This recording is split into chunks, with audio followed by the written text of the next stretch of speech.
Our next speaker is Arlene Rahn, and she's going to talk to us today about culture. Arlene is the founder and president of Red House Performance Consulting, and she is a highly sought-after keynote speaker, facilitator, and consultant with over 20 years of experience in global diversity, inclusive leadership, and cultural competency. Arlene was doing DE&I before DE&I was DE&I, so she is truly a trailblazer. We are very honored to have her here today. She's also spoken for our Breakfast for the Brain series, and she was fantastic. I had the honor of meeting Arlene at dinner last night, and she shared one of her very important pieces of advice when she's talking with employees, and Mary touched on it. So although you should be true to yourself and you should be authentic, you should not bring your full-fledged, authentic self to work every day. Could you imagine if we showed 100% of our true, authentic selves at work? That would be very interesting. So the advice Arlene gives is she says, find your pop, right? Find the one thing that's authentic to you, but don't show everything. And Arlene's pop, which I love, can anyone guess what it is? Her glasses, which are fantastic, and she shared with me that people recognize her and look her up through her pop, through her glasses. So that's pretty amazing. Arlene, thank you so much for being here today. I will turn the floor over to you. We're really looking forward to your presentation.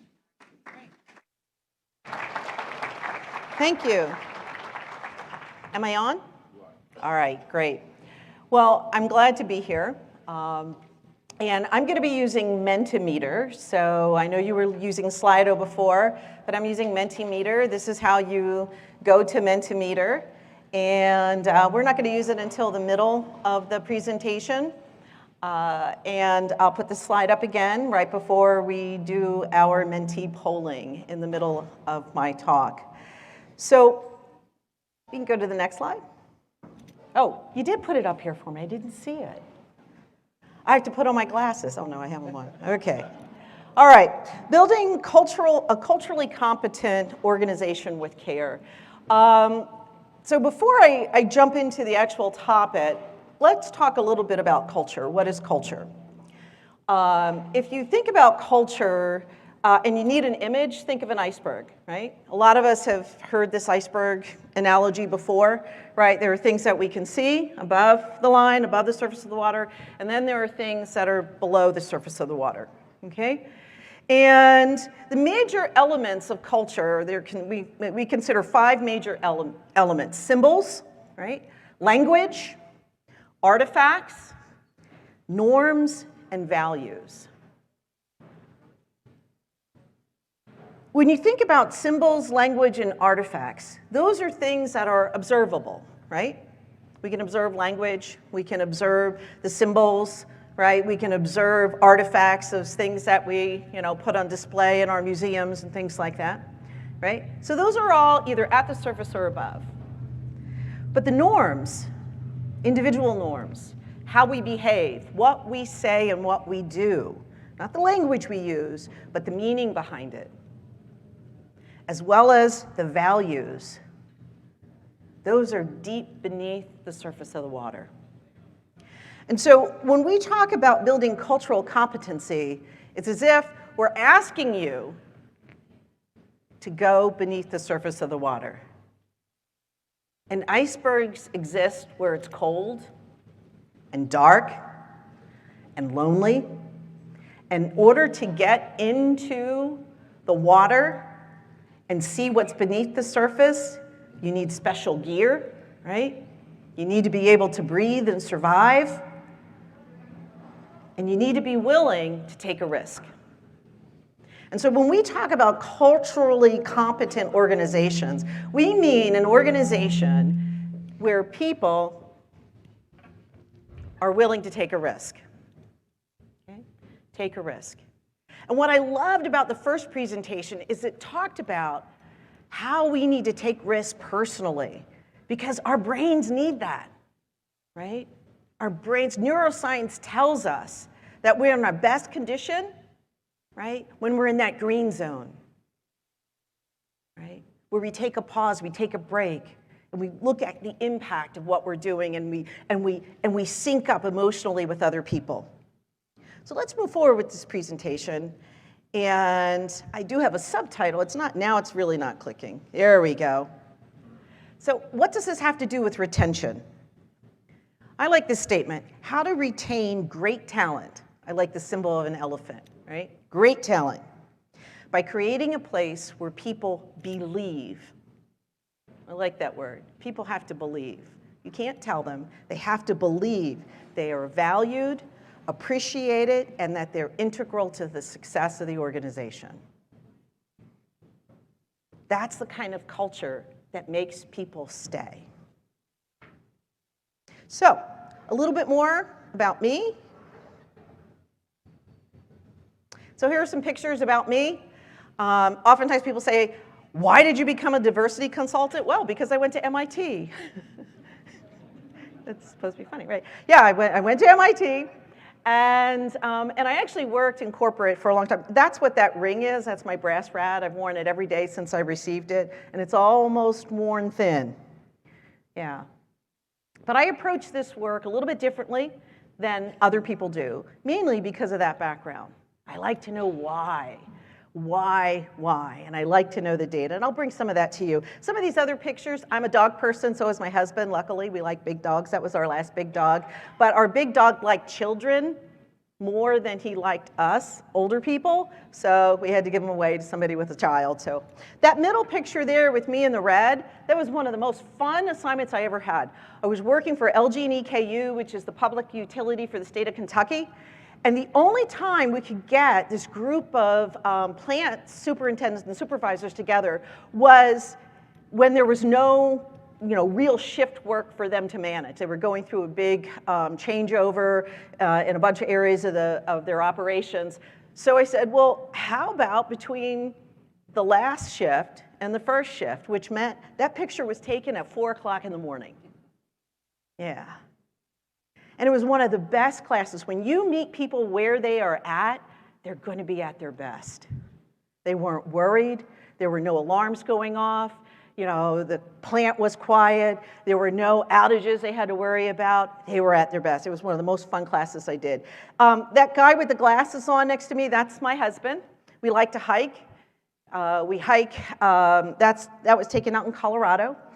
We've hiked in 4 Rocky Mountain states, and we've hiked the Appalachian Trail, several parts of it. We were just up in Acadia just recently. We've hiked when we've gone abroad to visit our children in Germany and then again in Portugal, so we love to hike. Now, if you go up to the top, that is one of the few pictures that I show of any of our 7 children. Yeah, that's me with one of my sons, and that's my husband and I. We look like we're on crack, right? Because we were at a 5-year-old birthday party. That's my 5-year-old granddaughter. We were at a 5-year-old birthday party, and we were so excited. Look at my hair, for heaven's sakes, right? And look at my husband. He looks creepy. He's so happy. So that just goes to show you that, so my kids have allowed us to show this picture because we look so whack. But we have 7 adult children, and we love them all, but we rarely show pictures of them, but this was an exception. And I put the other picture on there, the garden. In spite of the fact that I do this work, I am a high introvert.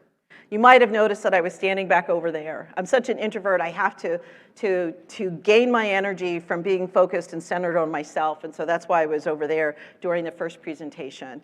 And all of my interests have to do with being an introvert. Yeah, like gardening. There is no competitive, well, there is competitive gardening, but they never meet. Yeah. I also knit. There is no competitive knitting, but we never meet. Yeah. So those are some of my hobbies. So that's a little bit about me, and you'll see me show up. And consider this. I heard one of the questions, how do you make HR less scary? Show up. Show up as your authentic self. Pick 6 images, 5 images that say who you are, tell your story, and relate it to the work that you do. And you'll become less frightening. So, a great place to work. Let's look at some data. There's an organization, you can Google this, great place to work, and they put out great information about why people leave. And the next slide is one of my favorite slides in terms of data recently. All right, voluntary turnover by industry. So the black bar is the average workplace for each industry. The red bar is what happens to turnover when you invest in being a great place to work. And being a great place to work, folks, it's about the culture. It's about the culture. What do you do about that culture? Here's some more data. Oops, ooh, we went really fast there. When it's not great, this is what employees say. There's a lack of equitable treatment. People aren't transparent, especially leaders. People don't feel a purpose, and they don't feel valued for their contributions. And lastly, they don't have meaningful connections with the people they work with, all right? So if you want to be in that black bar, go ahead, but if you want to be in that red bar, start focusing here, and it starts with your culture. One more. As a result, I love the image on this. As a result, 35, that's over a third of people in the workplace say they feel they cannot be themselves at work. Okay, and we'll talk about that authenticity. 43% believe that their coworkers do not care for them or about them. And lastly, 45% say their workplace is not healthy, psychologically or emotionally. Right? And I would contend if you're not healthy psychologically or emotionally, you're probably not healthy physically. Am I right? Yeah. So you're just not healthy. So what do we do? Well, I'm going to tell you this story. So I do this work globally, around the world. And before everything shut down, I was working on a couple of projects that took me to the continent of Africa, a couple of different places. And I love it when I'm working in other places because they tell great stories.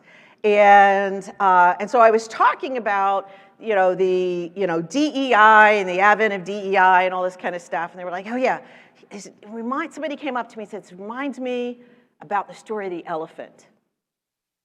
Yeah, you see there was this village and they wanted an elephant. In fact, they wanted lots of elephants because elephants, make work easier, right? If you're a village, get an elephant, work is easier. We need to recruit some elephants, yeah. And at night, they would hear the great herds pass by in the distance, and they could hear the elephants, but they could never figure out, how do we get an elephant? One morning, villager leaves en route to the next village, and lo and behold, there's an elephant hiding behind a bush. And so you might argue, can an elephant hide behind a bush? Well, it will if you let it. And so I said, so what did they do about the elephant? They said, well, we tried to convince the elephant to come stay in the village. So we put out a call, we put out an RFP, right? Because some people from the village had gone to some really crackerjack MBA programs. So we put out an RFP, how do you attract an elephant and how do you keep them, okay? And this is the advice that they got. They said, what you need to do is you need to start an EEOC. So what's the EEOC, folks? Come on, you're HR, right? Equal Employment Opportunity Commission. Yeah, we need one of those, right? Right? Fight against discrimination. We can't discriminate against elephants, right? We need elephants to be here. We need to tolerate these elephants. So we started one, and we called it the Elephant Engagement Opportunities Commission. So we started, okay? And I said, well, what'd you do next? We said, well, then we heard that was not enough. We needed DEI training. And I said, oh, I know what that is. Yeah, DEI training. I said, well, what do you mean by DEI training? They said, we needed decoding elephant identity training. So we invested all this time in how to decode elephant behavior. What does it mean? They stand by on a bush. Are they hiding? No, they're scratching, or they're eating the bush, or they're hot, and they're whatever. We need a DEI training. We're going to study elephant behavior, and we're going to know elephants better than elephants, right? We're going to know, don't touch female elephants' hair, right? So get angry, right? Just don't do it. Don't do it. Just don't do it, okay? You know, all those little things that we know. All right. I said, okay, what else did you do? They said, well, it wasn't enough. The elephants were still lonely. They were lonely. So we started an ERG. What's an ERG, folks? An employee resource group, I say. They said, no, we started an elephant resource group.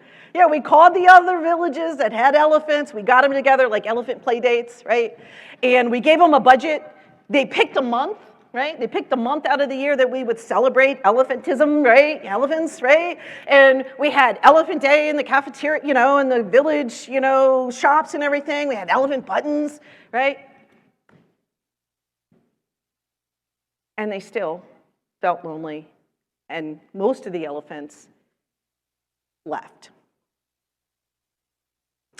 So we said, you know, we need to train leaders. Our leaders need more empathy, was the consultant's advice.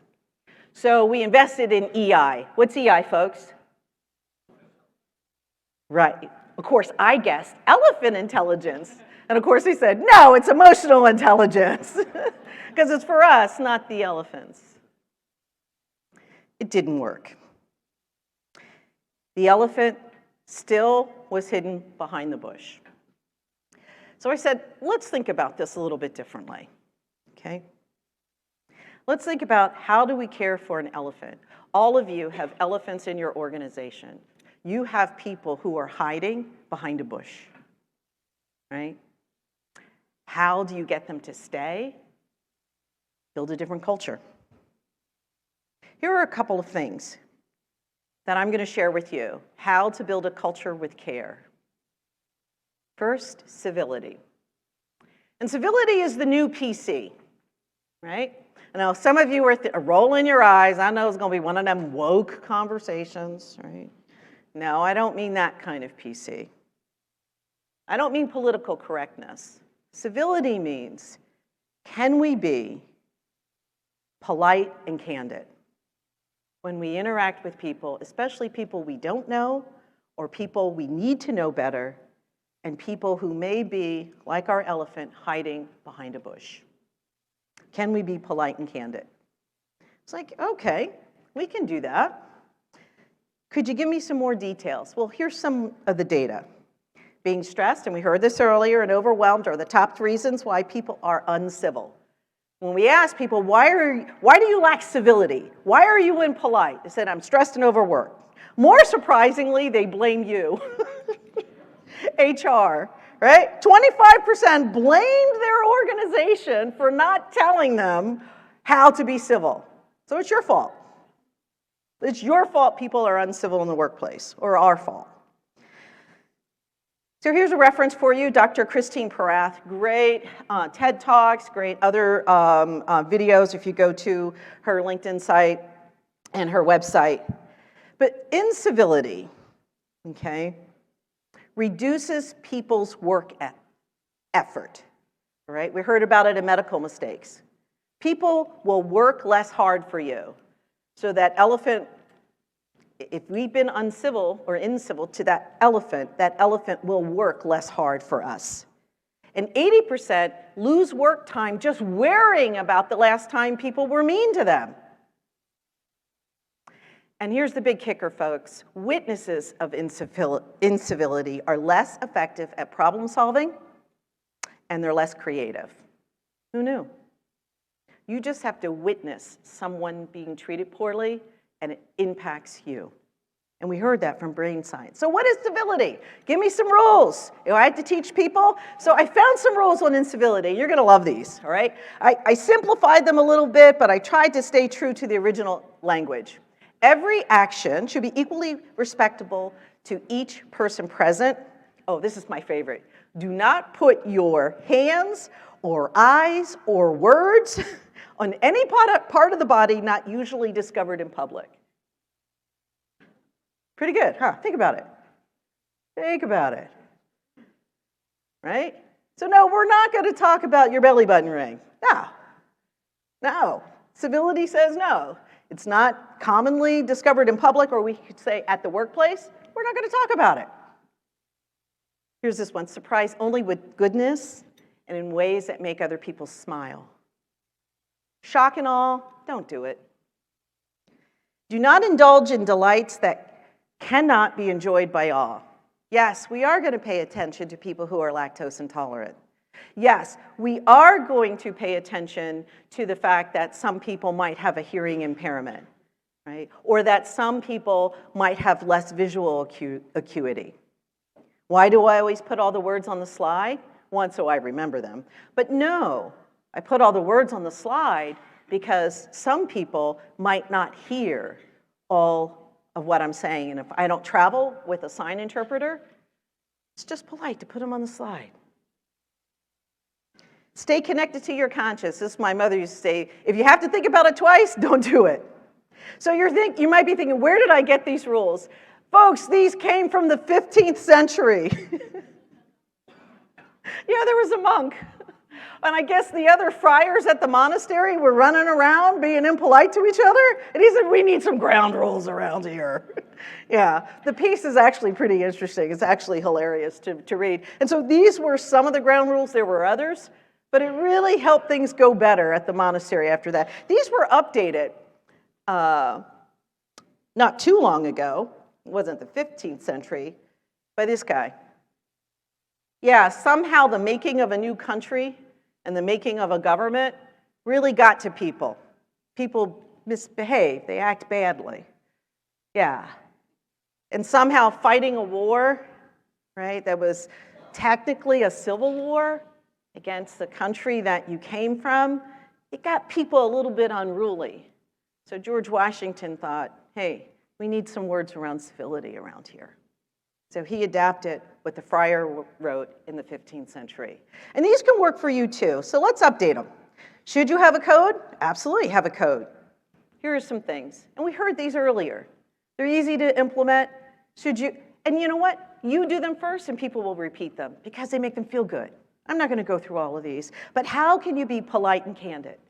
Acknowledging people with their name and the pronouns they choose, okay? Now, I've been in this business for a very long time, more than 20 years. I say 20 years because when I actually say, almost 28 years or something like that, there are some people who go, wow, you're old, right? So I just say 20 years, but it's actually been longer, okay? So when pronouns came onto the scene, I stumbled over pronouns. I still stumble over pronouns, folks, right? I still do it, but I try. And it's in the effort that I gain people's confidence and trust. That's what civility looks like. So let's check in and see how our elephant is doing. Civility is just the base. How do we build on that? Authenticity. How do we create a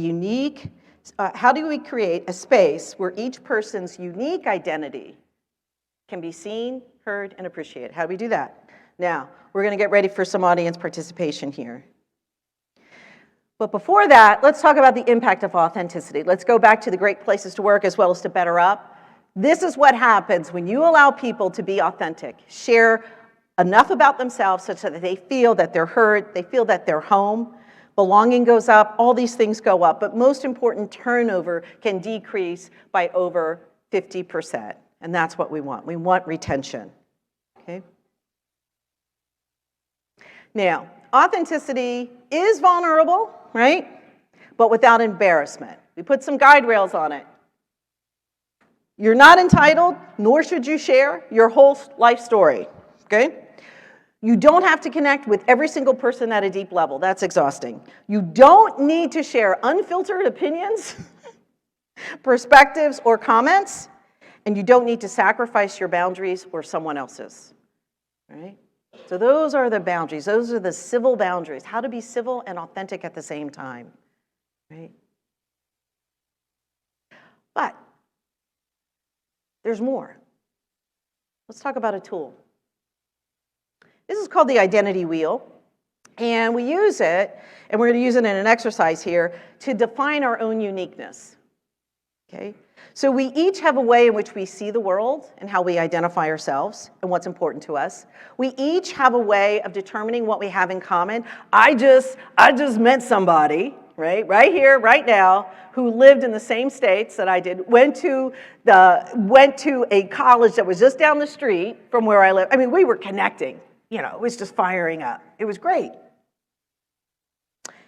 and then defines our experiences and how the world sees us. You can Google identity wheel or diversity wheel, and you will find maybe 10,000 different versions of this. I like the wheel because it says it's all included. I like a wheel because there's always space for more. I like this wheel because we have 6 sectors, and each sector has individual components to it. So, you ready to go on Menti? I'm going to ask you a question about your identity.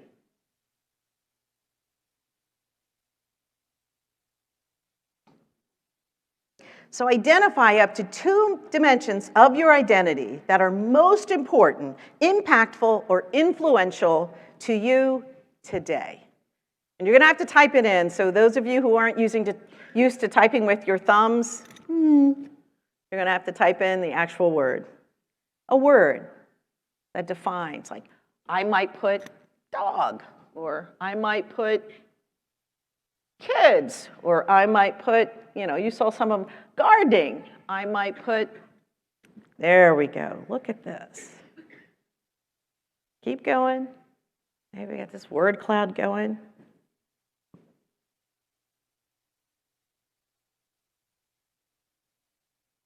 Oh, come on. We can do more than 32 people. We can do more than 40.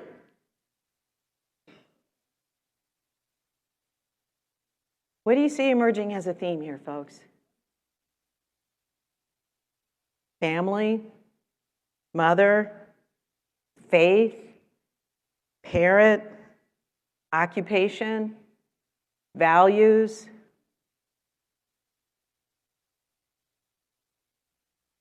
So contrary to popular belief, just because I do this work and I could be described, or I describe myself as a Black woman, right, over a certain age, we won't say which one, right? Yes, I'm a 21-year-old with many years of experience. Thank you, Mark. Yeah, right? That's not what I would choose. That's not what your employees would choose. So when you think about DE&I, it's not about decoding elephant identity. It's not about decoding anybody's identity. It's about finding out what's important to them, right? And allowing them the space to give voice to what that is. I love this word cloud. Yeah. Now we're going to go to the next one. The next question is similar, but a little bit different. Identify up to 2 dimensions of your personal identity that you have downplayed, hidden, or covered while at work. And we can say recently, whatever time frame you want, but recently. What have you covered, hidden, or downplayed?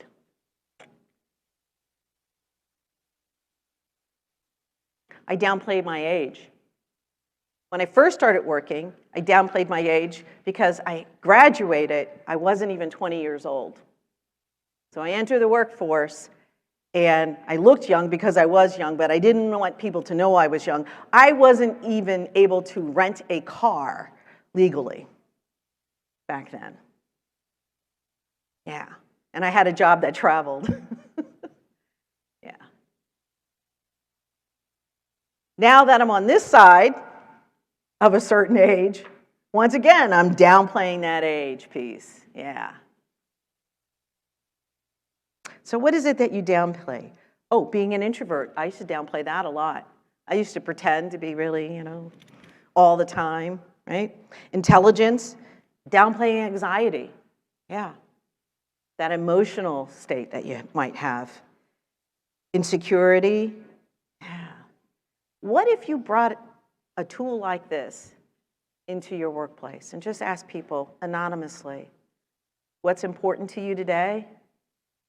And share something that you've downplayed while you've been at work. Yeah. Just the fact that people can be seen in a word cloud like this, and when that word gets bigger and bigger and they know they're not alone, it brings a whole new dimension to identity. So, thank you for sharing your responses. We're going to move because we've got other elements of our culture But I want to share some data with you about covering. Some people say, well, I don't cover. Yeah, everybody covers. Everybody covers. And we could break it down by diversity category, LGBTQ, Black women, women of color, women all in general, Latinx, straight white men. Overall, 61% of us cover something when we're at work.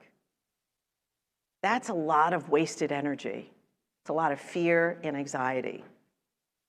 How can you be less fearful? Give people an opportunity to share. That's it. Sometimes just the opportunity to share can make, but our elephant is still behind the bush. So we've covered civility. We talked a little bit about authenticity. The next is respect. Can we build a culture that's framed around respect? Now, the problem with respect is that we all think we know what it means, but it means something different. Actually, to most of us, it means something different. So I'm going to give you an example.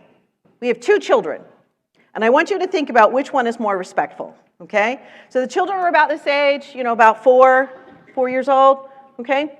And they're playing in a room, and toys are everywhere. Toys, books, whatever. They're doing what kids do, right? They're being their authentic selves, right? So a trusted adult comes in the room and says, it's not a question, just says, clean up this room. Child A says, no, I don't want to, right? Because it's a kid. But when the adult leaves, child A picks up the toys and the books and starts to clean up the room as best a child can, right? Child B, upon hearing the statement, clean up the room, child B looks at the adult. Yes. The adult leaves. Child B just keeps playing, right? It's almost as if child A puts something away, child B pulls it out. Now, based on your value system, based on how you were raised, which child is more respectful? Now, don't overthink this. All right, some of you are thinking, well, no. I just want your gut reaction. You had a gut reaction. How many say child A is more respectful, child A is okay? Oh, wow, we got a lot of child A's in here. Would anybody care to share woman in the green jacket? Okay, or the one next to you, that's a whole child A table. So somebody from the table, tell me why child A. Go ahead.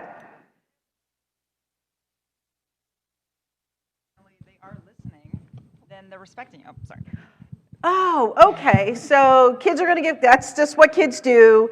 But if they're listening, so if they actually do what you said, even if they disagreed with you, then that's okay. All right. Somebody else have another explanation for child A over here? You're overthinking it. Oh.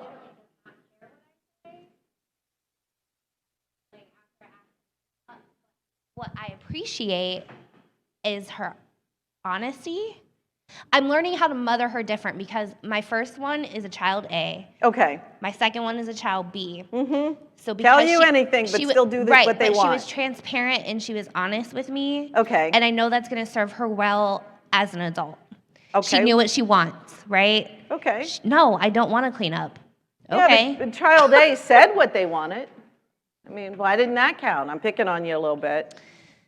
All right, let's get somebody else. Child A, child B. Just tell me what you are and why you chose it.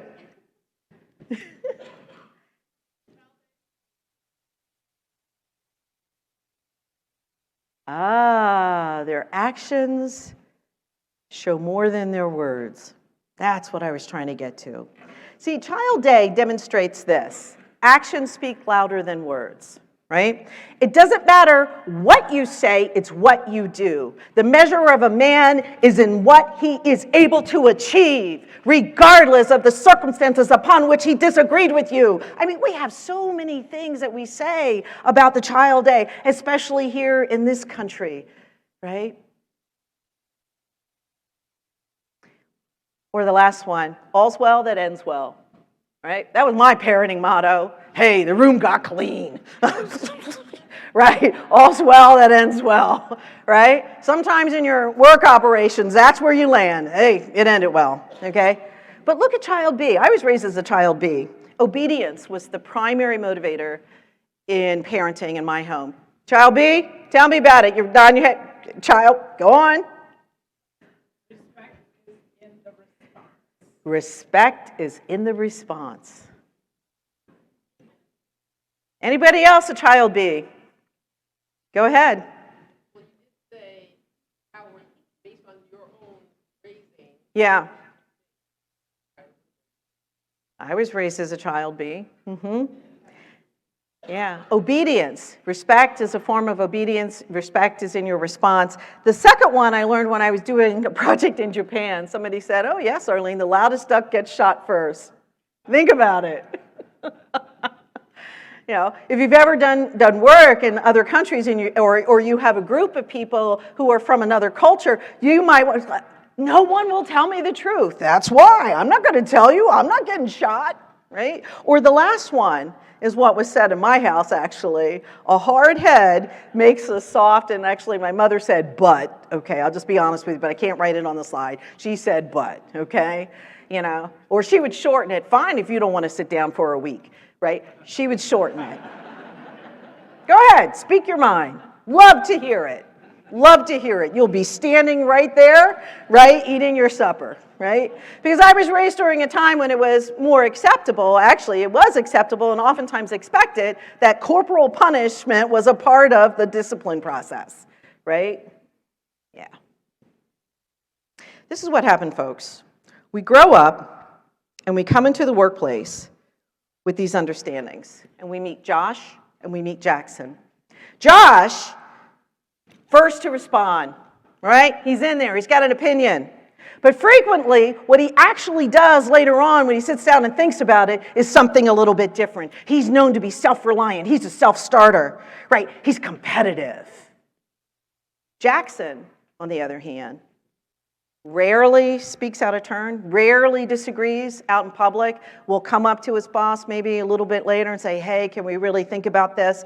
He frequently polls everyone else in the group just to make certain he knows what they are. He still makes his own decision. But he's known for being well-liked, right, and building alliances. And we have very strong opinions about which one is a better leader, depending on our value system. Remember I told you in the beginning we're going to talk about values? This is it, folks. We have to learn how to value both of these because they're both great leaders. Just the circumstances are different. So when we're culturally competent, we can have both leaders in our organization. So what does that look like? So we're going to go through this. This is borrowed from inclusion. I modify it for respect. Do we feel included? Do we feel respected? Right? It's a 5-point scale.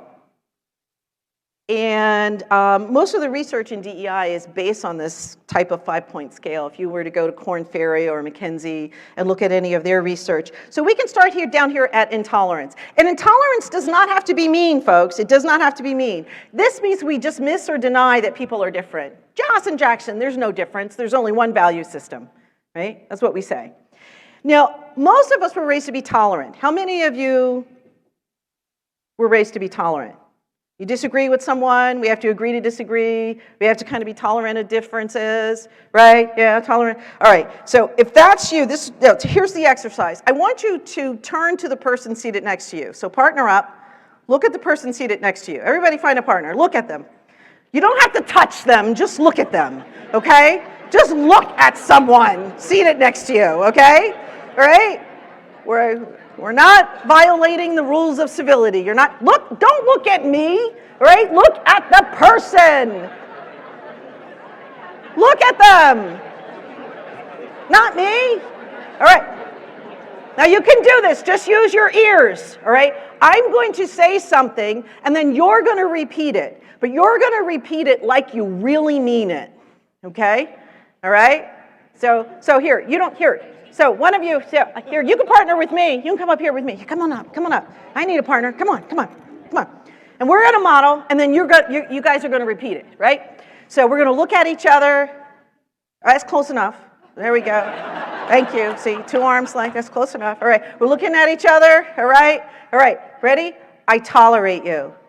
I tolerate you. Say it to the person. I tolerate you. You keep looking at them. Keep looking at them. You gotta keep looking at them. All right, say it again. I tolerate you. All right. Thank you. Do you believe it? Do you still believe that tolerating someone is the best that we can hope for? No. If you can take away one thing from today, how do you build a more resilient culture? Stop tolerating people, okay? Just stop. Now, some of you diehards are saying, oh, I think tolerance is the best that we can get in some situations. I was like, all right, fine. Tomorrow's Friday, the end of the work week for many of you. I want you to leave your workplace, go to the person that you're going to spend more time with this weekend, the adult person you're going to spend more time with this weekend than anybody else. It could be a spouse, a friend, a golf buddy, it doesn't matter. And I want you to go up to them and say, Mike, this weekend, I'm going to tolerate you, and we're going to have a good time. Okay? It doesn't work. Okay? It doesn't work. Okay? Boom. Tolerance is out the door, folks. What we want people to be aware, right? We want people to understand our differences and our identity, and we want people to value and appreciate, not change, right? Not ask us to change, but value and appreciate what we bring to the table, especially when we're working together. That's what we want, all right? Tolerance, we can no longer tolerate intolerance or tolerance, okay? Now, time permitting, sometimes what I do is we have another interactive piece here where I ask you, what's the overall level of respect that you feel in the workplace on a daily basis? I've been doing this thing for years and years. Generally, people say awareness and understanding. Some people say, hey, I really feel valued and belonging because I work by myself. Yeah. Okay, right. So you can answer that question. Some people say on a daily work basis, I do intolerance. That's something to identify. And then you ask people to give some examples. The next question is, so we're gonna go to the next one. The next question is, what's the lowest level? And I asked about the lowest level because that's what we remember. Right? People remember that feeling of watching someone else's work being put down. People remember that feeling, and they carry it with them. And oftentimes there's what we call the respect gap or the inclusion gap. It's the gap between the average, and it's a gap and the lowest. We got to close that gap, folks.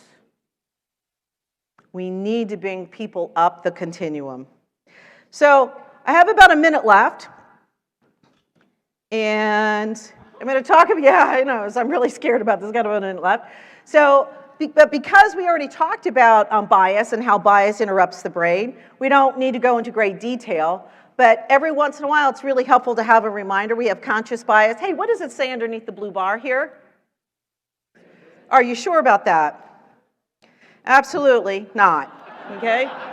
So, you were unconsciously biased. Now, if I put the blue bar back, here's the thing, folks. I put it back. We're probably still thinking ice cream is good, right? It's hard to wipe that from your... So that's the difference between conscious and unconscious. We know the difference, but we make the wrong choice anyway, okay? And it diminishes respect. But we do the same thing when it comes to people. When we talk about different types of people, we'll just hear the word Latinx or millennial or Gen Z or Asian Pacific Islander, and immediately we have an image. Here's what I want you to remember. Give yourself permission to have your first thought or reaction. Keep it in there. But your second thought and your first action, you own. Okay? Make people own the first thing that they do. Lastly is empathy. Our last piece of care is empathy.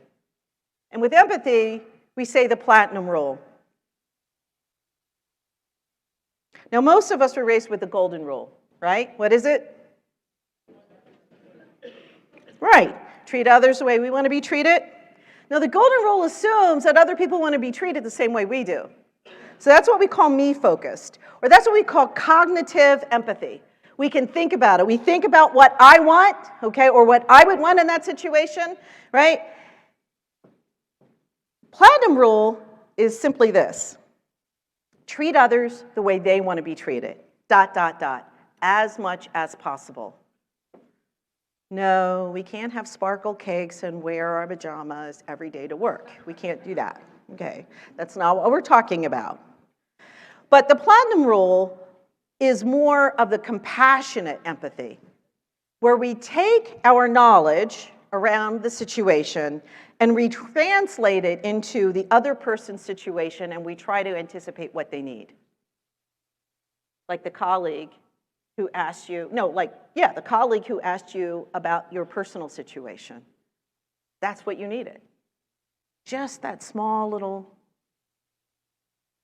exchange resulted in what? A bond that you feel with someone. And that's what compassionate empathy is about. How do you get there? I have a little journey slide, okay?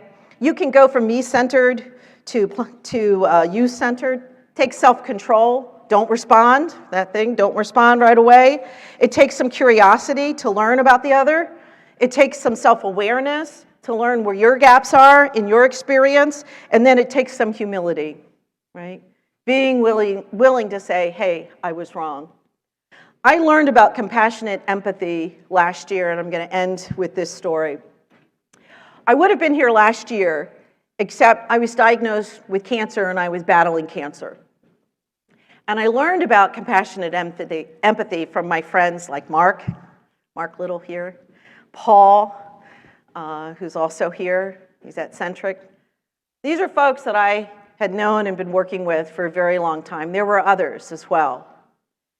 And I could always tell the difference between someone who had that compassionate empathy, sort of that you-focused empathy, and those who had the me-centered empathy.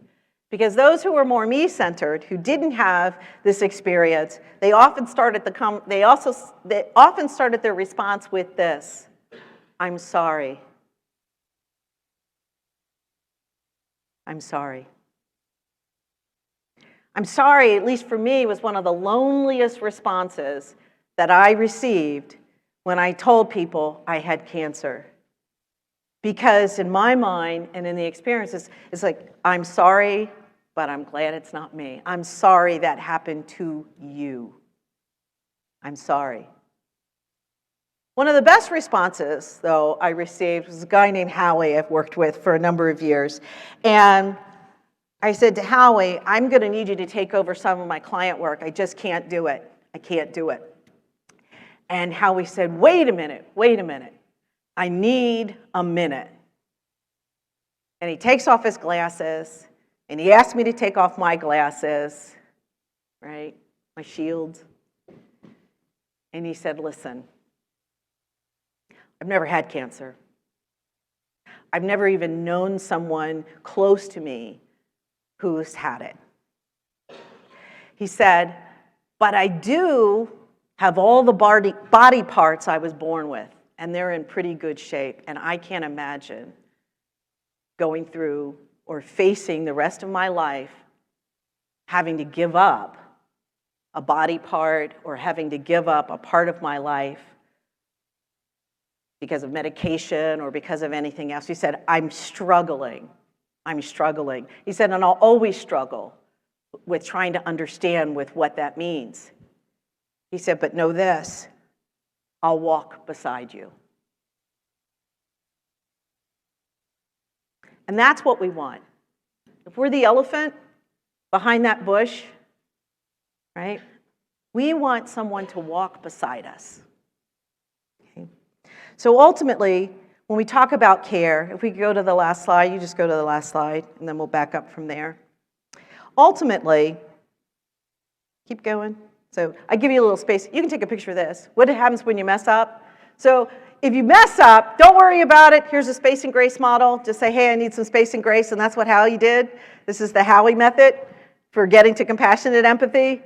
He just gave himself some space and grace and said, hey, I can't get there immediately, but I can begin to imagine, and I'll walk with you every step of the way. That's space and grace. So how to care for an elephant? Well, we do it with civility, authenticity, respect, and empathy, compassionate empathy. And we just know we're going to mess up sometime. And one of my favorite quotes, why do we worry about culture? Why do we worry about the values piece of culture, what's beneath the surface of the water? Because it impacts how we feel. And people will always forget what you say. People will forget what you did, but people will never forget how you made them feel. And that's why they stay. When they feel that connection, that's why people stay. So with that, I want to say thank you and open for questions.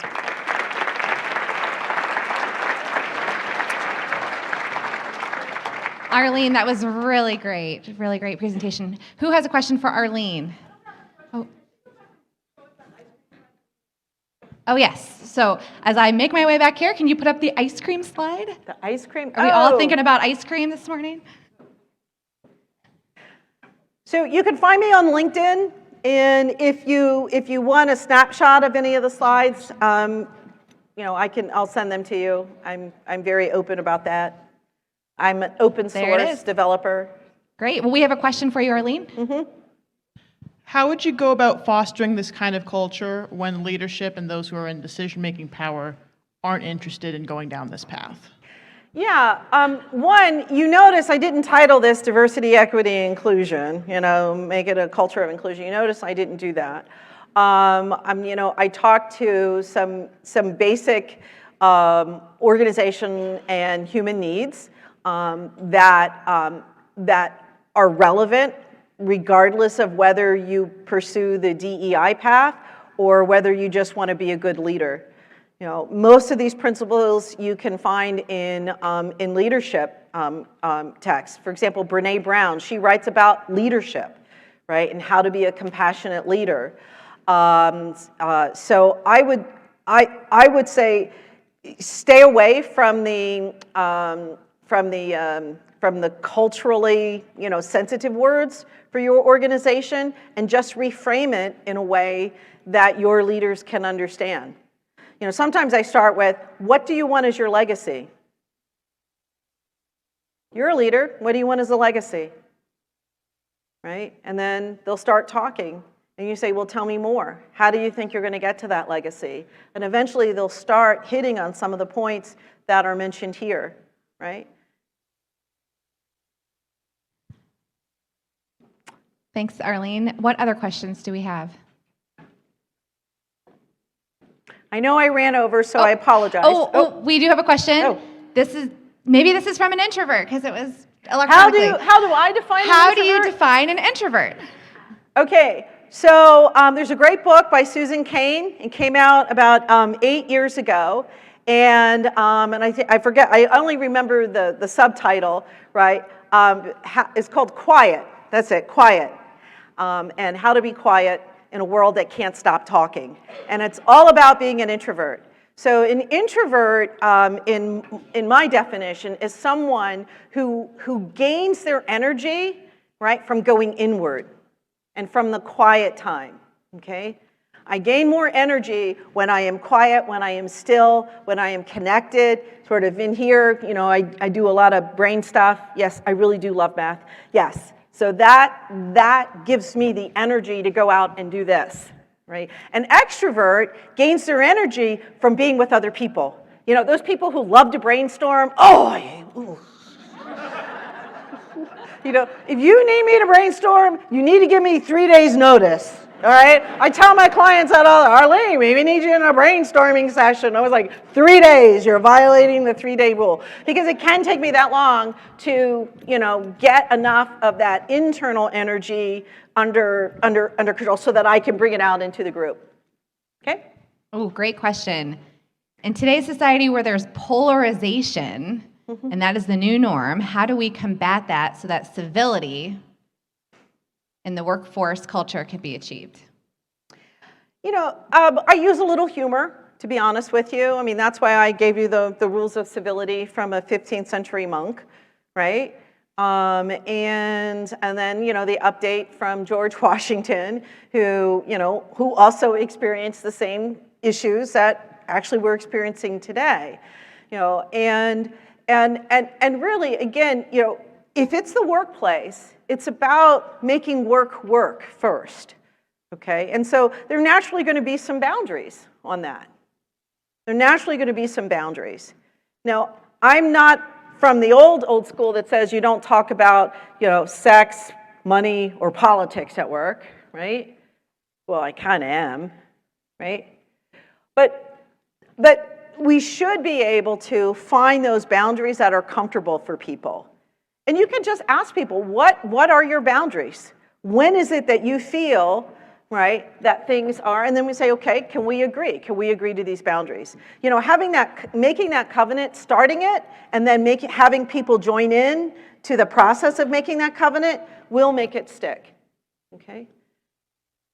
Like I just talked with one of my oil and gas clients and said, well, in our break rooms, we always have CNN on one side and then we have Fox on the other side. But we decided that during the trial that we will never show live footage of trials because it's just, people don't get work done, right? One or the other comes away feeling like they've been the victim of incivility and so they can't concentrate. So they say, rules are, we're just not going to do it. Yes. Great advice. Oh, we have a question here. Hi. Thank you for that presentation. It was great. I wanted to know what your thoughts are on agile practices and self-organization and how that may happen in teams, but how can we relate that greater throughout the entire organization without leadership at the top pushing it down? Okay. All right, so give me a brief on what you mean by agile teams and agile. Okay, agile is a practice where teams basically pull work from a queue. Yeah. So the queue is created, and then they can pull the work, and they choose what is going to get done, and it's an iterative process. Okay. I just want to make certain that we were on the same page with regards to that. Well,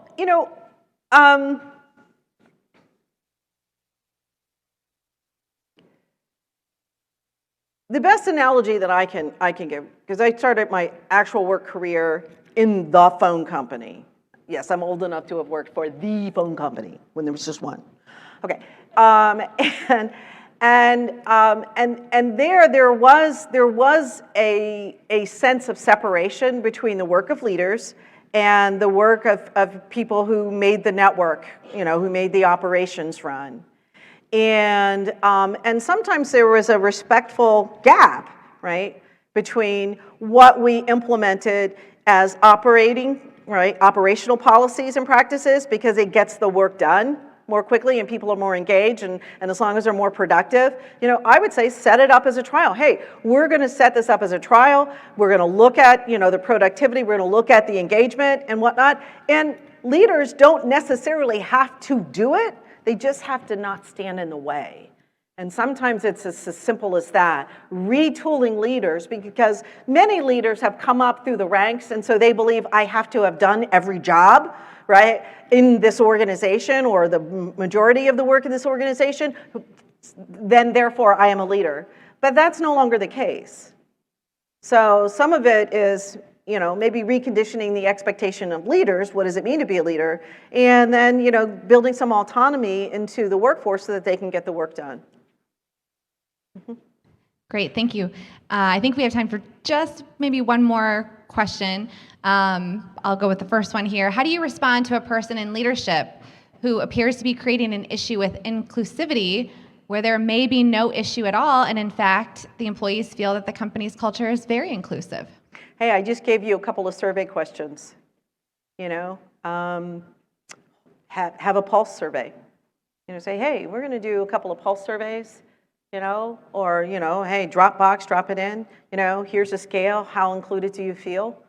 Sometimes it's just having the evidence that allows people. Now, that doesn't mean that averages rule, okay? Because as you saw when we did the dot voting, there are always going to be people who do not right, feel the same way as the majority, and that's fine. And there's always a time and a place to look at people's experiences that are outside of that standard deviation curve. Absolutely.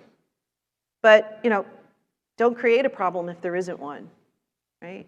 And oftentimes leaning into what an organization is doing well is the best way to get attention on those things that need attention and where you need to do better. So, Great. Thank you so much, Arlene. Let's give Arlene a round of applause.